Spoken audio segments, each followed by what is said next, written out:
Ang Ginoo manaa kaninyo. Manaa usab kani. Pagbasa gikan sa Santos nga Ebanghelyo sumala ni Marcos. Himayaon ikaw o Ginoo. Dito'y usa ka magtutudlo sa balaod nga nakabati sa panaglalis nila. Nakita niya nga maayo ang pagkatubag ni Jesus sa mga Saduseo. Busa miduol siya kaniya og nangutana, kinsa unsa mang sugua ang labing hinungdanon sa tanan? Mitubag si Jesus, mao kini ang labing hinungdanong sugo, pamati Israel. Ang Ginoo nga atong Dios mao ra gayod ang Ginoo. Kinahanglan mahalon mo ang Ginoo nga imong Dios sa tibuok mong kasing-kasing og sa tibuok mong kalag og sa tibuok mong salabutan og sa tibuok mong kusog.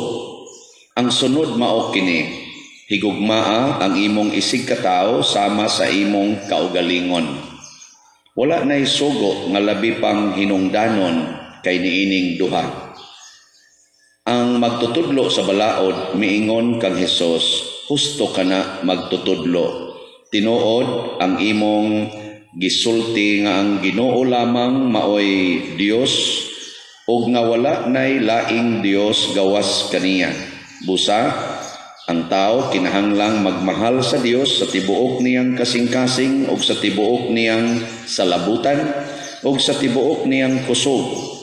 O kinahanglang higugmao niya ang iyang isig katawo ingon sa iyang kaugalingon. Mas maayo ang pagtuman niining duha kasugo kaysa pagdala og mga mananap nga sunugon ibabaw sa halaran ug paghatag og ubang mga halad ngadto sa Dios. Nakaalinggat sa Hesus nga maalamon kaayo ang iyang tubag. Busa siya mingon kaniya, dili kahalayo sa gingharian sa Dios. O wala nagayoy nangahas pagpangutana kaniya. Ang Ebanghelyo sa Ginoo. Daygon ikaw o Kristo. Ang tema karon sa atong kaning mensahe sa Ginoo sa unang pagbasa sa Salmo, tubag nato sa Salmo o sa Salmo gyud mismo, responsoryo o sa atong Ebanghelyo mao kining balaod. Balaod ba? Na karon nga ato dinhing simbahan dunay balaod, ang atong gobyerno na ay balaod. Unsa man? Kusog ba mong motuman og balaod o mosupak? Muningog diha. Kaning balaod naa sa Dennis Ginoo mao nga dunay balaod nga gipatuman sad ang Ginoo. Matud pa sa atong tubag sa response ba sa Salmo, unsa ganito? Tudloy ako sa imong dalan o Ginoo. Sa ato pa naagi balaod, na may dan, subayon. Mao na ang balaod, subay kag dan.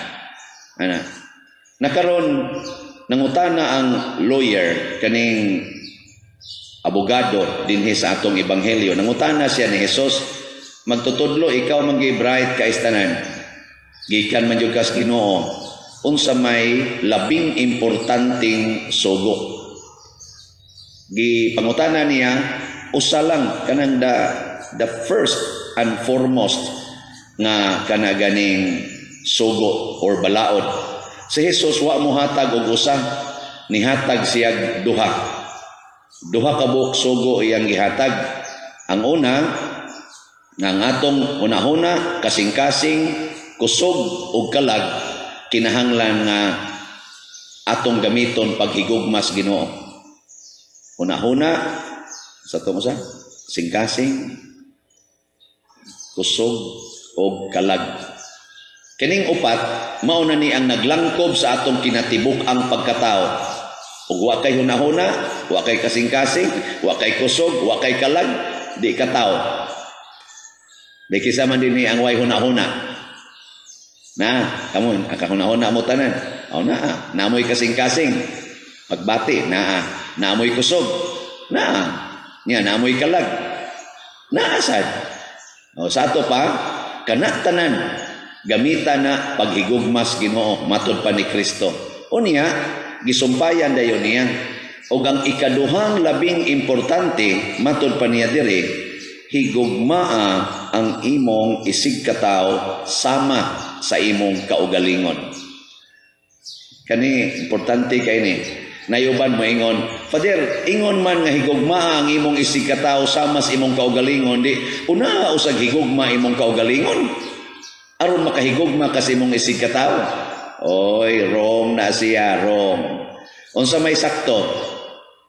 Ayaw higugma ang imong kaugalingon, kung dili higugma ang imong isig katawo sama sa imong kaugalingon. Sa ato pa, ang imong isig katawo mauna ang imong kaugalingon. Awa mo kasabot. Para example, bana. Kung mahigugma kas Ginoo atong upat nimo ka aspeto, hunahuna, kasing-kasing, kusog ug kalag, higugma ang imong asawa, nga ang imong asawa murag maunay imong kaugalingon. Sa ato pa, di na ka maghuna-huna sa imong kaugalingon. Gitawag na siya selfless love. Kana bang wa na ka maghuna-huna sa imong kaugalingon, ang imong gihuna-huna ang imo nang isig katawo. Para nako mao ni hinungdan nganong nag-social distancing ta. Mao ni hinungdan nganong nagtap-tap ta. Mao ni hinungdan nganong magsigi tagyatak-yatak diha inigsoon nato aning entrance sa simbahan, anang na ang tubig diha nga mo disinfect sa atong tiil. Og nganong maghugas-hugas tas atong kamot niya, pusil-pusilo natong agtang. Yang nganong limitado ang musod sa simbahan, kadtorang 59 kotob 21 maoray makasod. Nganong gibuhat maning tanan kay naningkamo ta nga ang atong isig katawo dili unta mamiligro. Ang atong isig katawo dili ang atong kaugalingon. Mao na itiman kay ang sayo prabasad karon magtap-tap ko para di ko mataptan sa sakit, mo social distancing ko kay haron dili ko mataptan. That is ungodly. Kaya nga naman, selfish man na. Ang selfless, magmas ko kay dili ko gustong makatakod ngadto sa akong isig katawo. Manghugas ko kay di ko gustong makatakod sa akong isig katawo. Kung nana ko'y COVID, mag-quarantine ko, mag-antos kong mag-quarantine kay di ko gusto nga makatakod sa akong isig katawo. Muna si San Pablo sa atong unang pagbasa, midasig siya ni Timoteo, ingon siya, ayaw gyud kauwaw, ayaw sad kahadlok. Tanawa ko, gipriso ko ron, mura ko og kriminal, pero di ko kriminal, pero ako ning gibuhat tungod sa akong isig katawo nga mao'y gisugo sa ebanghelyo. Mao may gisugo sa ebanghelyo, di ba? Unsa may giingon sa ebanghelyo? Higugmaa ang imong isig katawo sama sa imong kaugalingon. Karon nahigugma mo sa inyong isig katawo sama sa inyong kaugalingon. Gamong mga banang niya din nahigugma mo sa inyong asawa sama sa inyong kaugalingon. Kamong mga ginikanan, nahigugma mo sa inyong mga anak sama sa inyong kaugalingon. Kay og nahigugma kas imong anak sama sa imong kaugalingon, imo ding kusion imong kaugalingon. Imo dayong hapakon imong kaugalingon. Imo dayong lubagon ang dunggan sa imong kaugalingon. Ito ba? Imo dayong balikason imong kaugalingon. Imo dayong tunglohon imong kaugalingon. Magdinaw day kas imong kaugalingon. Magdinaw ka, di tagbaw nimo imong kaugalingon. So tagbawa pod ang imong isig katawo. Kung nagkinahanglan siya giyuta, tagaig yuta. Nagkinahanglag balay, tagaig balay. Nagkinahanglag pagkaon, tagaig pagkaon. Kinahanglag tambal, tagaig tambal. Simbako og na priso. Matod pa ni Jesus, duawa. Aron nga nag-abot nimo sa prisuhan, takdan kas COVID. Duawa. Unya pag-abot nimo sa prisuhan, wa man siya sinina, palitig sinina. Nagmasakiton man, tambali. Unya kay nilaya man.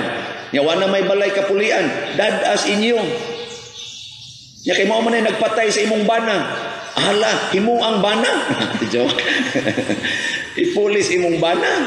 Ay kalagot. Ingka nga naman na pa din. Binuang naman na ikaw. Oh, para pangyago na sa imong kaugalingon. Ingkaw niya ako.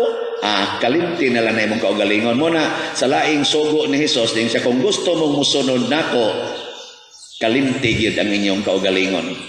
Ingkaw, kasakit sa dana. Sige, pasana ang imong cross. Yan, nakasabot na taan eh. Nakasabot na, di. Okay na kayo. Nindog ta. Pagampo sa katawhan. Mga igsoon, ang Ginoo kanunay naghatag kanato sa mga grasya, kaayuhan, kalinaw sa atong lawas ug kalag. Busa masaligon kitang mudangop kaniya sa pag-ingon, Ginoo patalinghogi kami. Ginoo patalinghogi kami.